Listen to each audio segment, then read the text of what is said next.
నమస్కారం ETV news కు స్వాగతం ఈనాటి ముఖ్యాంశాలు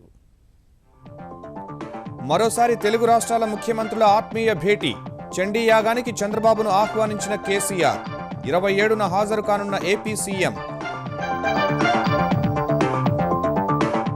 పేదలకు దక్కని సంపద సృష్టిలో అర్థం లేదన్న చంద్రబాబు అభివృద్ధి ఫలాలు సామాన్యులకు అందించాలని కలెక్టర్ల సదస్సులో దిశానిర్దేశం కాల్మనీ అక్రమాలపై కఠిన చర్యలకు చంద్రబాబు ఆదేశాలు హైకోర్టు ఆధ్వర్యంలో విచారణ జరిపించాలని ఆంధ్రప్రదేశ్ ప్రతిపక్ష నేత జగన్ డిమాండ్ గ్రేటర్ ఎన్నికల తరువాత తెలంగాణలో నామినేటెడ్ పోస్టుల భర్తీ ఏకగ్రీవంగా ఎన్నికైన ఎమ్మెల్సీలతో కేసీఆర్ వ్యాఖ్య ప్రజలతో మమేకం కావాలని సూచన జీఎస్టీపై కాంగ్రెస్తో ఫలించని జైట్లీ చర్చలు మరోసారి సమావేశం కావాలని నిర్ణయం రాజ్యసభలో సభ్యులకు విప్ జారీ చేసిన భారతీయ జనతా పార్టీ ప్రధాని పర్యటనలో కేరళ ముఖ్యమంత్రికి ఆహ్వాన నిరాకరణపై లోక్సభలో దుమారం వివక్షకు సమాధానం చెప్పాలన్న విపక్షాలు అదేమీ లేదన్న కేంద్రం ప్రధానిగా తొలిసారి కేరళ పర్యటనకు వెళ్లిన మోదీ కాంగ్రెస్ వామపక్ష కూటములపై విమర్శలు కమలదళం ప్రత్యామ్నాయంగా ఎదిగిందని వ్యాఖ్య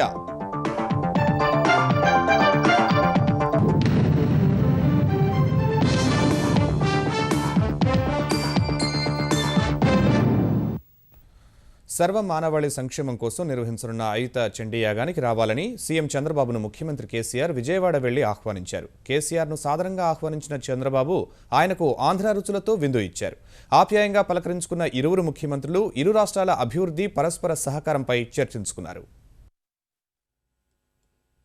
తెలుగు రాష్ట్రాల ముఖ్యమంత్రుల ఆత్మీయ సమావేశం విజయవాడలో జరిగింది గతంలో అమరావతి శంకుస్థాపనకు రావాలని ముఖ్యమంత్రి చంద్రబాబు హైదరాబాద్లో కేసీఆర్ అధికారిక నివాసానికి వెళ్లి ఆహ్వానించగా విజయవాడ వెళ్లిన కేసీఆర్ ఈ నెల 23 నుంచి 27 వరకు మెదక్ జిల్లాలో నిర్వహించనున్న అయుత చండీ యాగానికి ఆహ్వానించారు తెలంగాణ ఆర్థిక మంత్రి ఈటెల పెద్దపల్లి ఎంపీ సుమన్తో కలిసి హైదరాబాద్ నుంచి ప్రత్యేక హెలికాప్టర్లో విజయవాడ కృష్ణా తీరాన ఉన్న చంద్రబాబు నివాసానికి చేరుకున్న కేసీఆర్ కు ఆంధ్రప్రదేశ్ ఉప ముఖ్యమంత్రి నిమ్మకాయల చినరాజప్ప మంత్రులు యనమల రావెల కిషోర్ బాబు సాదర స్వాగతం పలికి చంద్రబాబు నివాసానికి తీసుకెళ్లారు కేసీఆర్ కు ఎదురేగి స్వాగతం పలికిన ముఖ్యమంత్రి చంద్రబాబు పుష్పగుచ్చం అందించి లోనికి తీసుకెళ్లారు అనంతరం కేసీఆర్ ఆయనకు చండీ యాగానికి రావాల్సిందిగా ఆహ్వాన పత్రం మిఠాయిలు అందించారు చంద్రబాబుకు శాలువా కప్పి సన్మానించారు చంద్రబాబు కూడా కేసీఆర్ ఈటెల సుమన్లకు శాలువా కప్పి జ్ఞాపికను బహూకరించారు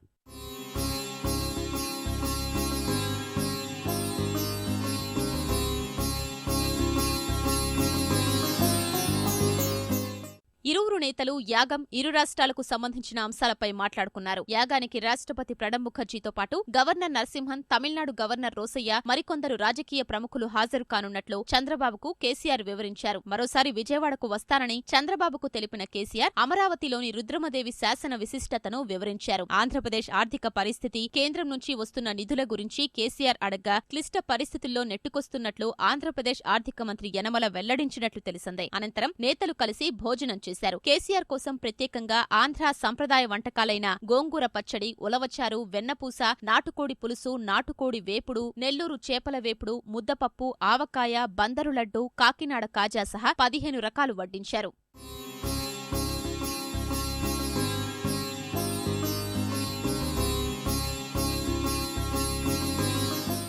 ఆత్మీయ సమావేశం తరువాత ఇరువురు నేతలు కాసేపు ఏకాంతంగా మాట్లాడుకున్నారు ముఖ్యమంత్రుల చర్చల్లో ప్రత్యేక ఎజెండా ఏమీ లేదని ఆంధ్రప్రదేశ్ సాంఘిక సంక్షేమ శాఖ మంత్రి రావెల కిషోర్ బాబు తెలిపారు పర్టికులర్ గా విభజనకు సంబంధించినటువంటి విషయాలేమి చర్చకు రాలేదు గత చరిత్ర తెలుగు జాతి యొక్క గత చరిత్ర గత వైభవం గత సంస్కృతి గత నాగరికత వీటి గురించి ఎక్కువగా మాట్లాడుకుంటూ వచ్చారు రెండు రాష్ట్రాల యొక్క అభివృద్ధి గురించి ముఖ్యంగా నీటి సాగునీటి గురించి ఎట్లా ప్రాజెక్టులు కంప్లీట్ అవుతున్నాయి ఎలా ఉంది ఇవి జనరల్గా చర్చించారు నో స్పెసిఫిక్ ఎజెండా అనంతరం హైదరాబాద్ బయలుదేరిన ముఖ్యమంత్రి కేసీఆర్ బృందానికి ఆంధ్రప్రదేశ్ మంత్రులు వీడ్కోలు పలికారు ఈ నెల 27న ముఖ్యమంత్రి చంద్రబాబు అయుత చండీ యాగానికి హాజరు కానున్నారు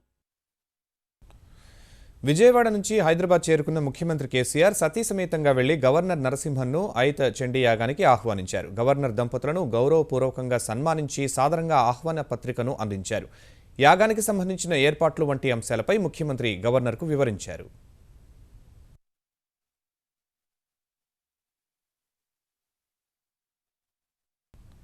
గ్రేటర్ హైదరాబాద్ నారాయణ్ ఖేడ్ ఎన్నికలు ముగిసిన వెంటనే నామినేటెడ్ పదవులు భర్తీ చేస్తానని ముఖ్యమంత్రి కేసీఆర్ తెలిపారు. స్థానిక సంస్థల కోటాలో ఏకగ్రీవంగా ఎన్నికైన 6 ఎమ్మెల్సీలు ఆయా జిల్లాల మంత్రులు ఇవాళ తనను కలిసినప్పుడు ఈ మేరకు కేసీఆర్ హామీ ఇచ్చారు. ఏకగ్రీవంగా ఎన్నికైనందుకు వారికి అభినందనలు తెలిపిన కేసీఆర్ గెలిచామని గర్వపడకుండా బాధ్యతాయుతంగా వ్యవహరించాలని సూచించారు. నిత్యం ప్రజలతో మమేకం కావాలని, జిల్లాలకు సంబంధించి అంశాలపై దృష్టి సారించాలని కేసీఆర్ చెప్పారు. నామినేటెడ్ పదవుల భర్తీలో ఇప్పటివరకు పదవులు రాని వారికి అవకాశం కల్పించడం సహా కొంతమంది ఎమ్మెల్యేలు, ఎమ్మెల్సీలకు ఇస్తామని తెలిపారు. పేదలను, సామాన్యుల్ని పట్టించుకోకుండా సంపదను సృష్టించడంలో అర్థం లేదని ముఖ్యమంత్రి చంద్రబాబు స్పష్టం చేశారు.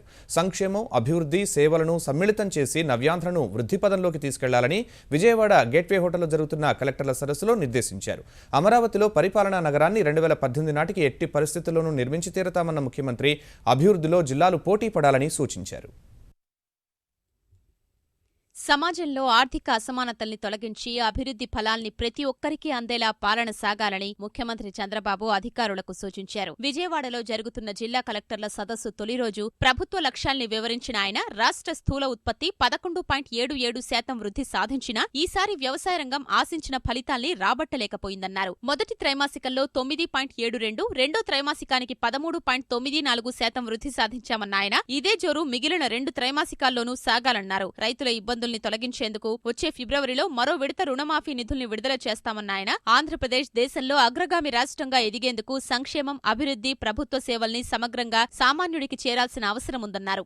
ప్రజలు ఎవరైతే పేదవాళ్ళు ఉన్నారో ఆ పేదవాళ్ళకి వెల్ఫేర్ ప్రోగ్రామ్స్ తప్పనిసరిగా విధిగా మనం చేయాల్సిన అవసరం ఉంది.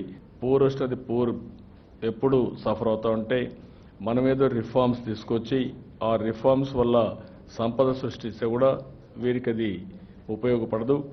అది కూడా కలెక్టర్స్, మినిస్టర్స్ మీరు బాధ్యత తీసుకోవాలి.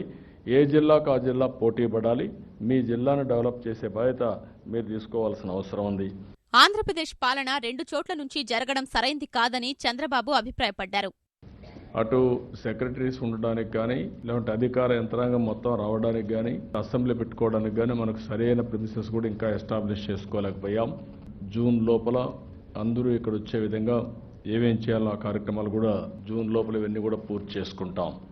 అవసరమైతే అసెంబ్లీ కూడా టెంపరీగా ఇక్కడ మనం అరేంజ్మెంట్ చేసుకోవాలి. మనం అనుకున్నటువంటి అమరావతి 2018 ఎండుకు మనం పూర్తి చేసుకోవాలని ఒక టార్గెట్ పెట్టుకో ముందుకు పోతున్నాం. ఆంధ్రప్రదేశ్ వివిధ రంగాల్లో సాధించిన ప్రగతికి సంబంధించిన అంశాల్ని ప్రభుత్వ ప్రత్యేక ప్రధాన కార్యదర్శి టక్కర్, మౌలిక సదుపాయాల కల్పనా మిషన్పై అజయ్ జైన్, పర్యాటక రంగంపై నీరబ్ కుమార్ ప్రసాద్ పవర్ పాయింట్ ప్రజెంటేషన్లిచ్చారు. కీలకమైన వస్తు సేవల పన్ను బిల్లును పార్లమెంటు గడప దాటించేందుకు విపక్షాల మద్దతు కూడగట్టే చర్యలను కేంద్రం ముమ్మరం చేసింది. జీఎస్టీపై ఉన్న భేదాభిప్రాయాలు తొలగించే ఉద్దేశంతో ఆర్థిక మంత్రి అరుణ్ జైట్లీ కాంగ్రెస్ నేతలతో మంత్రాలు జరిపారు. ఈ చర్చల్లో ఎలాంటి ఏకాభిప్రాయానికి రాలేకపోయిన అధికార విపక్షాలు మరోమారు సమావేశం కావాలని నిర్ణయించాయి. జీఎస్టీ బిల్లు ఈ వారమే సభ ముందుకు వచ్చే అవకాశం ఉన్నందున ఎంపీలు 4 రోజులు తప్పనిసరి సభలో ఉండాలని భారతీయ జనతా పార్టీ విప్ జారీ చేసింది. దేశంలో అతిపెద్ద పన్నుల సంస్కరణగా చెబుతున్న వస్తు సేవల పన్ను విధానాన్ని 2016 ఏప్రిల్ నుంచి అమల్లోకి తేవాలని దృఢ సంకల్పంతో ఉన్న కేంద్రం ఈ దిశలో కసరత్తు ముమ్మరం చేసింది. ఇందులో భాగంగా ఇప్పటికే కాంగ్రెస్ అధ్యక్షురాలు సోనియా గాంధీ, మాజీ ప్రధాని మన్మోహన్ సింగ్లతో ప్రధాని నరేంద్ర మోదీ ఇప్పటికే చర్చలు జరపగా ఇవాళ ఆర్థిక మంత్రి అరుణ్ జైట్లీ రంగంలోకి దిగారు. పార్లమెంట్ శీతాకాల సమావేశాలు మరో 8 రోజులే ఉన్న వేళ పార్లమెంటరీ వ్యవహారాల మంత్రి వెంకయ్యనాయుడు, విదేశాంగ మంత్రి సుష్మా స్వరాజ్తో కలిసి కాంగ్రెస్ నేతలతో సమావేశమయ్యారు. పార్లమెంట్ ప్రాంగణంలోని వెంకయ్య కార్యాలయంలో జరిగిన ఈ విందు సమావేశానికి రాజ్యసభలో ప్రతిపక్ష నేత గులాం నబీ ఆజాద్, ఉపనేత ఆనంద్ శర్మ, లోక్సభలో కాంగ్రెస్ ప్రధాన విప్ జ్యోతిరాదిత్య సింధియా హాజరై తమ పార్టీ వాదనలు వినిపించారు. జీఎస్టీ బిల్లులో తాము ప్రతిపాదిస్తున్న సవరణలను కాంగ్రెస్ మరోసారి వినిపించగా వస్తు సేవల పన్ను రేటు గరిష్ట పరిమితిని బిల్లులోనే పొందుపరచడం కుదరదని జైట్లీ కాంగ్రెస్ నేతలకు స్పష్టం చేశారు. వస్తువులపై అదనంగా విధించదలచిన 1% పన్నును రద్దు చేయాలన్న డిమాండ్పై ఉత్పత్తి చేసే రాష్ట్రాలతో చర్చించాల్సి ఉందని జైట్లీ వారికి వివరించారు. ఈ వాదనలపై ఏకాభిప్రాయం కుదరని పరిస్థితిలో మరోసారి కలుద్దామన్న వెంకయ్య సూచనకు ఇరుపక్షాలు అంగీకరించాయి. ఈ భేటీ తర్వాత దేశ ప్రథమ ప్రధాని పండిట్ నెహ్రూ స్ఫూర్తిని విస్మరించి ప్రస్తుత కాంగ్రెస్ నేతలు వ్యవహరిస్తున్నారని తన బ్లాగులో జైట్లీ రాసిన వ్యాఖ్యలు ఇరుపక్షాల మధ్య పరస్పర విమర్శలకు దారితీశాయి.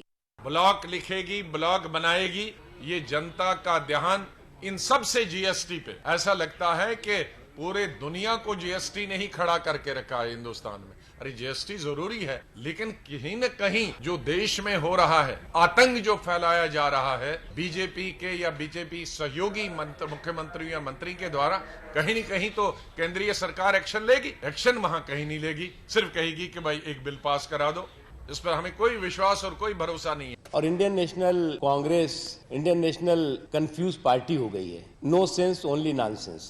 अगर आप देखें तो शुरू से नॉन इश्यूज को इशू बनाना और उन नॉन इश्यूज के आधार पर देश के विकास, देश की तरक्की से जुड़े हुए काम को बाधित करना और सदन की कार्रवाई को न चलने देना, ये लगातार व्यवहार कांग्रेस पार्टी की तरफ से दिखाई पड़ रहा है। జీఎస్టీ బిల్లు ఈ వారమే సభ ముందుకు వచ్చే అవకాశం ఉన్నందున ఎంపీలు 4 రోజులు తప్పనిసరి సభలో ఉండాలని భారతీయ జనతా పార్టీ విప్ జారీ చేసింది. ప్రధాని మోదీ కేరళ ముఖ్యమంత్రి ఊమెన్ చాందీని అవమానించారన్న ఆరోపణలను కేంద్రం తోసిపుచ్చింది. కేరళ మాజీ ముఖ్యమంత్రి ఆర్ శంకర్ విగ్రహావిష్కరణకు ఆ రాష్ట్ర ముఖ్యమంత్రి ఊమెన్ చాందీని రావద్దని ప్రధాని సూచించారన్న అంశంపై దుమారం రేగుతున్న వేళ హోంమంత్రి రాజ్నాథ్ సింగ్ లోక్సభలో వివరణ ఇచ్చారు. ఆర్ శంకర్ విగ్రహాన్ని ఏర్పాటు చేసిన ఎస్ఎన్డీపీ ఆహ్వానితుల విషయంలో నిర్ణయం తీసుకుందని రాజ్నాథ్ చెప్పగా అసంతృప్తి వ్యక్తం చేసిన కాంగ్రెస్, తృణమూల్, ఎన్సీపీ, ఆర్జేడీ, వామపక్షాలు లోక్సభ నుంచి వాకౌట్ చేశాయి. కొల్లంలో రేపు ప్రధాని నరేంద్ర మోదీ కేరళ మాజీ ముఖ్యమంత్రి ఆర్ శంకర్ విగ్రహాన్ని ఆవిష్కరించే కార్యక్రమానికి ఆ రాష్ట్ర ముఖ్యమంత్రి ఊమెన్ చాందీని ఆహ్వానించకపోవడంపై లోక్సభలో దుమారం రేగింది. ఈ ఉదయం సభ ప్రారంభం కాగానే ఆర్ శంకర్ విగ్రహావిష్కరణకు ఊమెన్ చాందీని ఆహ్వానించకపోవడంపై నిరసన తెలిపిన కాంగ్రెస్ సభ్యులు ప్రశ్నోత్తరాల సమయంలో వెల్లోకి వచ్చి నినాదాలు చేశారు. ఈ దశలో స్పీకర్ సుమిత్రా మహాజన్ సభను కాసేపు వాయిదా వేశారు. అనంతరం లోక్సభ శూన్యగంటలో కొల్లం కార్యక్రమానికి హాజరు కారాదని ఊమెన్ చాందీని కోరారన్న అంశాన్ని ప్రస్తావించిన కాంగ్రెస్ సభ్యుడు కేసీ వేణుగోపాల్ ఈ చర్య ద్వారా కేంద్రం కేరళ ప్రజల మనోభావాలు దెబ్బతీసిందని ఆరోపించారు. ఈ వ్యవహారం వెనుక ప్రధాని కార్యాలయం ఉందని ఆరోపించారు. ఈ ఆరోపణలను తోసిపుచ్చిన హోంమంత్రి రాజ్నాథ్ అంతర్గత కారణాలతోనే శంకర్ విగ్రహావిష్కరణకు కేరళ ముఖ్యమంత్రిని ఆహ్వానించరాదని ఆ విగ్రహాన్ని ఏర్పాటు చేసిన ఎస్ఎన్డీపీ సంస్థ నిర్ణయించి ఉంటుందని చెప్పారు. यह कार्यक्रम एक सोशल ऑर्गेनाइजेशन का कार्यक्रम था। वह ऑर्गेनाइजेशन किसको आमंत्रित करता है, किसको नहीं आमंत्रित करता है, यह पूरी तरह से फैसला लेने का अधिकार यदि किसी का है तो उस सोशल ऑर्गेनाइजेशन एसएनडीपी का है। उससे प्रधानमंत्री जी का अथवा किसी का कोई लेना देना नहीं। मैं यह स्पष्ट कर देना चाहता हूं, हमारी केंद्र सरकार किसी भी के साथ, कोई किसी राज्य के साथ कभी भी कोई कन्फ्रंटेशन नहीं चाहती है, बल्कि मैं यह दावे के साथ कह सकता हूं कि हमारी सरकार आने के बाद कोऑपरेटिव फेडरलिज्म को स्ट्रेंथन करने के लिए बराबर कदम उठा रही है। ఈ సమాధానంపై అసంతృప్తి వ్యక్తం చేసిన కాంగ్రెస్ సభ నుంచి వాకౌట్ చేయగా ఎన్సీపీ, ఆర్జేడీ, తృణమూల్, వామపక్ష సభ్యులు వారిని అనుసరించారు. ఆ తర్వాత శంకర్ విగ్రహావిష్కరణకు తాను హాజరు కాలేనని ఊమెన్ చాందీ రాసిన లేఖ ప్రతిని పార్లమెంటరీ వ్యవహారాల శాఖ సహాయ మంత్రి రాజీవ్ ప్రతాప్ రూఢీ సభకు సమర్పించారు. మరోవైపు ఊమెన్ చాందీని ఆహ్వానించరాదన్న నిర్ణయం తామే తీసుకున్నట్టు ఆర్ శంకర్ విగ్రహాన్ని ఏర్పాటు చేసిన శ్రీ నారాయణ ధర్మ పరిపాలన యోజన ఎస్ఎన్డీపీ అధ్యక్షుడు వెళ్లపల్లి నటేశన్ తిరువనంతపురంలో ప్రకటించారు. ప్రధానమంత్రిగా బాధ్యతలు చేపట్టిన తర్వాత తొలిసారి కేరళలో పర్యటిస్తున్న నరేంద్ర మోదీ వచ్చే ఏడాది జరగనున్న శాసనసభ ఎన్నికలకు సమరశంఖం పూరించారు. ఎన్డీఏ పాలనలో దేశం అభివృద్ధి పథంలో పయనిస్తుంటే కేరళలో ఒకదాని తర్వాత ఒకటి పగ్గాలు చేపడుతున్న కాంగ్రెస్, వామపక్ష కూటములు ప్రజలను లూటీ చేస్తున్నాయని తీవ్రంగా దుయ్యబట్టారు. త్రిశూర్లో నిర్వహించిన బహిరంగ సభలో పాల్గొన్న ప్రధాని శివుని మూడో కన్ను మాదిరిగా కేరళలో భాజపా మూడో శక్తిగా అవతరించిందన్నారు. పార్టీ మలయాళీ గడ్డపై ఎదుర్కొన్న గడ్డు పరిస్థితులను మోదీ వివరించారు. हिंदुस्तान में आजादी के बाद अगर राजनीतिक इतिहास देखा जाए, केरल में भारतीय जनता पार्टी को, राष्ट्रवादी विचारधारा को पिछले 50 साल में जितना जुल्म सहना पड़ा है, शायद हिंदुस्तान में कभी किसी राजनीतिक दल के जीवन में ऐसा नहीं हुआ है कि पिछले कुछ वर्षों में भारतीय जनता पार्टी के 200 से अधिक कार्यकर्ताओं को मौत के घाट उतार दिया गया, उनकी हत्याएं की गई, सिर्फ राजनीतिक कारणों से हत्या की गई। కాల్మనీ అంశంలో దోషులపై కఠిన చర్యలు తీసుకోవాలని ముఖ్యమంత్రి చంద్రబాబు కలెక్టర్ల సదస్సులో ఆదేశించారు. ఇలాంటి పని చేయాలంటే ఎవరైనా భయపడేలా చర్యలు తీసుకోవాలని స్పష్టం చేశారు. సంఘ విద్రోహ శక్తులను అణచివేయాలని ఆదేశించారు. మనం కానీ అప్రమత్తంగా ఉంటే ఇవి జరగడానికి వీలు లేదు. చట్ట ప్రకారం ఎవరైనా సరే, ఎంత గొప్ప వాళ్ళైనా సరే యాక్షన్ తీసుకోవాల్సిన అవసరం ఉంది. ఇంత మునుపు కూడా నేను అపోజిషన్లో ఉన్నప్పుడు చేసిన మైక్రో ఫైనాన్స్ కంపెనీస్ ఇదే విధంగా అబ్నార్మల్గా 50% వడ్డీ రేట్ కరెక్ట్ చేస్తున్నారంటే ఎవరిని కట్టద్దన్నాం. ఇప్పుడు కూడా నేను అప్పీల్ చేస్తున్న పబ్లిక్కి, మీరు కూడా కట్టద్దండి. ఎవరన్నా కానీ వచ్చి బలవంతం చేస్తే మాత్రం వాళ్ళు ఏం చేయాలనో ప్రభుత్వం కఠినంగా శిక్షిస్తాం. ఎవరైనా మహిళలు వచ్చి ఈ యొక్క నెపం పెట్టుకొని వాళ్ళని ఎక్స్ప్లాయిట్ చేసినట్టుగానే వస్తే మాత్రం నిర్భయ యాక్ట్ పెట్టి 100% వాళ్ళని పనిష్ చేస్తాం. No question of compromise. మరోవైపు కాల్మనీ వ్యవహారంలో బాధ్యులు ఎవరో నెగ్గు తేల్చేందుకు హైకోర్టు ఆధ్వర్యంలో విచారణ జరపాలని ఆంధ్రప్రదేశ్ ప్రతిపక్ష నేత జగన్ డిమాండ్ చేశారు. ఈ వ్యవహారంలో భాగస్వామ్యం ఉన్న వారందరినీ కఠినంగా శిక్షించాలంటూ ముఖ్యమంత్రి చంద్రబాబుకు 4 పేజీల బహిరంగ లేఖ రాశారు. కాల్మనీ సెక్స్ రాకెట్ వ్యవహారం విస్మయం కలిగించిందని, ఆంధ్రప్రదేశ్ పాలనకు కేంద్ర బిందువైన విజయవాడలో ఇలాంటి హీనమైన ఘోరమైన నేరాలు జరగడం ఆవేదన కలిగిస్తోందని లేఖలో పేర్కొన్నారు. ఈ వ్యవహారంలో అధికార పార్టీ ఎమ్మెల్యేలు, ఎమ్మెల్సీలు, మంత్రులు తెరవెనుక ఉన్నారని జగన్ తన లేఖలో ఆరోపించారు. జీహెచ్ఎంసీ ఎన్నికల్లో గెలిచేందుకు తెరాస అక్రమాలకు పాల్పడుతోందని తెలుగుదేశం, కాంగ్రెస్, భాజపా నేతలు కేంద్ర ఎన్నికల సంఘానికి మళ్లీ ఫిర్యాదు చేశారు. సార్వత్రిక ఎన్నికల్లో ప్రతిపక్ష పార్టీలకు ఎక్కువగా ఓట్లు పడిన ప్రాంతాల్లో ఓటర్లను తొలగిస్తున్నారని ఆరోపించారు. 2015 జనవరిలో రూపొందించిన ఓటర్ల జాబితా పరిగణలోకి తీసుకోవాలని ప్రధాన ఎన్నికల కమిషనర్ జైదీకి విజ్ఞప్తి చేసినట్లు తెలిపారు. పటాన్చెరు శాసనసభ్యుడికి 2.5 ఏళ్ల జైలు శిక్ష విధించినందున ఆయన అభ్యర్థిత్వం రద్దు చేసి నారాయణ్ ఖేడ్ నియోజకవర్గంతో పాటు ఉప ఎన్నిక నిర్వహించాలని కోరారు. ఇసుక బట్టీల్లో పనిచేస్తున్న వలస కార్మికుల ప్రయోజనాల కోసం ఎలాంటి చర్యలు తీసుకుంటున్నారో తెలపాలని తెలంగాణ, ఆంధ్రప్రదేశ్ ప్రభుత్వాలను ఉమ్మడి హైకోర్టు ఆదేశించింది. ఇరు రాష్ట్రాల్లో ఇటుక బట్టీల్లో పనిచేసే కార్మికులు దోపిడీకి గురవుతున్నారని, కనీస చట్టాలు అమలు కావడం లేదన్న అంశంపై సుప్రీంకోర్టు సిఫార్సు మేరకు విచారణ జరిపిన హైకోర్టు సమగ్ర నివేదిక సమర్పించాలని ఆదేశించింది. తదుపరి విచారణ 2 వారాలకు వాయిదా వేసింది. రుణాలు తీసుకుని బకాయిలు చెల్లించని వారు తిరిగి చెల్లించాలనే నినాదంతో వివిధ ప్రభుత్వ, ప్రైవేటు బ్యాంకు అధికారులు హైదరాబాద్లో వినూత్న నిరసనకు దిగారు. మాజీ పార్లమెంటు సభ్యుడు కావూరి సాంబశివరావుకు చెందిన ప్రోగ్రెసివ్ కన్స్ట్రక్షన్ కంపెనీ కార్యాలయం వద్ద మౌన ప్రదర్శన చేపట్టిన బ్యాంకుల అధికారులు ఆ సంస్థ 18 బ్యాంకుల నుంచి దాదాపు 1000 కోట్ల రూపాయల రుణాలు తీసుకుని చెల్లించడం లేదని చెప్పారు. రుణాల చెల్లింపు కోసం ఎన్నిసార్లు నోటీసులు ఇచ్చినా స్పందించనందునే ఈ తరహా నిరసనకు దిగినట్లు బ్యాంకు అధికారులు తెలిపారు. కన్స్ట్రక్షన్స్ లిమిటెడ్ 18 బ్యాంకుల నుండి రకరకాల ఫెసిలిటీస్కి బ్యాంకు నుంచి తీసుకునే డబ్బులు సరైన టైంలో చెల్లించలేకపోవడం వల్ల ఫెసిలిటీస్ అన్నీ కూడా ఎన్పీఏగా ట్రీట్ చేయబడ్డాయి. సో మా అప్పులు మాకు ఇమ్మీడియట్గా తిరిగి చెల్లించమని చెప్పేసి సైలెంట్ జాయింట్ ప్రొటెస్ట్గా ఈరోజు ప్రోగ్రెసివ్ కన్స్ట్రక్షన్స్ ముందు ప్రోగ్రామ్ చేస్తున్నాం. అగ్రిగోల్డ్ భూముల అమ్మకం చేపట్టేందుకు ముందుకు వచ్చిన సంస్థల సామర్థ్యాన్ని మదింపు చేయాలని హైకోర్టు ఆంధ్రప్రదేశ్ ప్రభుత్వాన్ని ఆదేశించింది. అగ్రిగోల్డ్ భూముల వేలం ప్రక్రియ చేపట్టేందుకు C1 సంస్థ వెనుకడుగు వేయగా కేంద్ర ప్రభుత్వ రంగ సంస్థ MSPC మరో 3 కంపెనీలు ముందుకు వచ్చాయి. ఆ కంపెనీలకు వేలం బాధ్యతలు అప్పగించే అంశాన్ని హైకోర్టు నియమించిన కమిటీ పరిశీలిస్తుండగా వాటి సామర్థ్యాన్ని మదింపు చేసి నివేదిక సమర్పించాలని హైకోర్టు ప్రభుత్వాన్ని ఆదేశించింది. తదుపరి విచారణ ఈ నెల 21కి వాయిదా వేసింది. దక్షిణాసియాలో శాంతి, సమగ్ర అభివృద్ధికి పాకిస్తాన్తో తిరిగి ప్రారంభించిన చర్చలు నాంది పలుకుతాయని విదేశాంగ మంత్రి సుష్మా స్వరాజ్ పార్లమెంట్లో ఆశాభావం వ్యక్తం చేశారు. ఉభయ సభల్లో ఇస్లామాబాద్ పర్యటన వివరాలను వెల్లడించిన ఆమె సమగ్రమైన చర్చలు జరిపేందుకు ఉన్న అవరోధాలను తొలగించడం ద్వారా పూర్తిస్థాయిలో ద్వైపాక్షిక చర్చలను ప్రారంభిస్తామని తెలిపారు.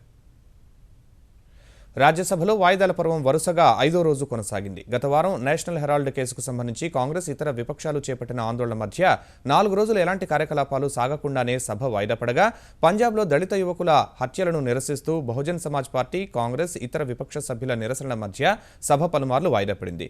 ఉదయం సభ ప్రారంభం కాగానే విపక్ష సభ్యులు పంజాబ్లో శాంతి భద్రతలు దారుణంగా దెబ్బతిన్నాయని, ఆ రాష్ట్రంలోని అకాలీదళ్, భారతీయ జనతా పార్టీ ప్రభుత్వాన్ని బర్తరఫ్ చేయాలని డిమాండ్ చేశారు.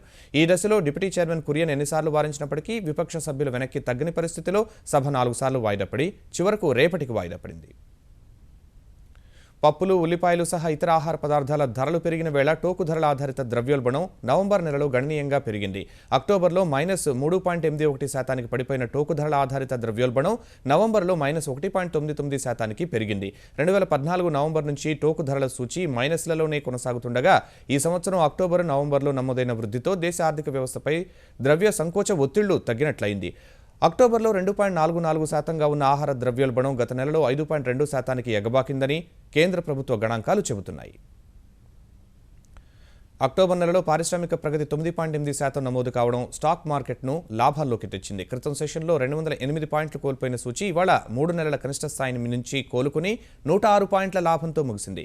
ఈ ఉదయం 24,936 పాయింట్ల వద్ద ప్రారంభమైన సూచి మొదట్లో కాసేపు కొనుగోళ్ల మద్దతు లభించగా 25,194 పాయింట్ల గరిష్ట స్థాయిని తాకింది. తర్వాత అమ్మకాలు పెరిగి 24,868 పాయింట్ల కనిష్ట స్థాయికి పడిపోయిన సూచి చివరకు 25,150 పాయింట్ల వద్ద స్థిరపడింది. జాతీయ స్టాక్ ఎక్స్చేంజి సూచి నిఫ్టీ 40 పాయింట్లు పెరిగి 7,650 పాయింట్ల వద్ద ముగిసింది. అమెరికా ఫెడరల్ బ్యాంకు వడ్డీ రేట్లపై ఊగిసలాట కొనసాగుతున్న వేళ డాలర్తో పోలిస్తే రూపాయి విలువ 27 నెలల కనిష్టానికి పతనమైంది. విదేశీ సంస్థాగత మదుపర్లు తమ పెట్టుబడులు భారీ స్థాయిలో ఉపసంహరించిన వేళ 27 పైసలు పతనమైన రూపాయి మారకం విలువ 67 రూపాయల 9 పైసల రికార్డు స్థాయి వద్ద ముగిసింది. ఈ ఉదయం 67 రూపాయల 9 పైసల వద్ద ప్రారంభమైన రూపాయి ఓ దశలో 66 రూపాయల 95 పైసల గరిష్ట స్థాయిని తాకినప్పటికీ విదేశీ మదుపుదారులు పెట్టుబడులు ఉపసంహరించిన వేళ 67 రూపాయల 12 పైసల కనిష్టానికి పడిపోయింది. చివరకు 67 రూపాయల 9 పైసల వద్ద స్థిరపడింది. ఈటీవీ న్యూస్ సమాప్తం. నమస్కారం.